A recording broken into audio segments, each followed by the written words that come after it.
За үзэгч та бүхэнд сэрэмжлүүлэг мэдээ хүргэе. За өнөөдрөөс буюу шинийн 3-ны өдрөөс эхлэн одоо нутгийн баруун хэсэг болон за өнөө шөндөө бол нутгийн төвийн хэсэг за маргааш одоо зүүн аймагуудын нутаг, говийн аймагуудын нутгаар цас орж, цасан шуурга шуурж, зарим зам даваа гөөнд халтаргаа гулгаа үүсэж, зам даваа хаагдах эрсдэлтэй байна. Тэгэхээр сар шинийн энэ өдрүүдэд хөдөө орон нутгийг зорьсон хөдөлгөөн бол маш их байгаа. Тийм учраас та бүхэн орон нутгийн замд зорчихдоо анхаарал болгоомжтой зорчих.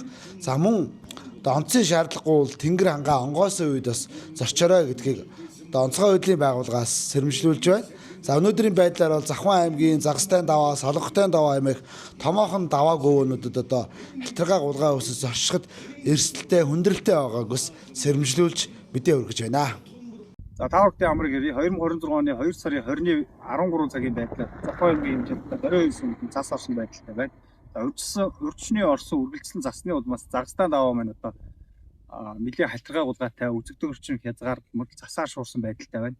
Иргэд та бүхэн онцгой шаардлага бол одоо зам даваанд зорчихгүй байх. За хэрвээ зорчих тохиолдол бол машины бүрэн бүтэн байдлыг хангаж замын хөдөлгөөндөө соёлтой оролцоно.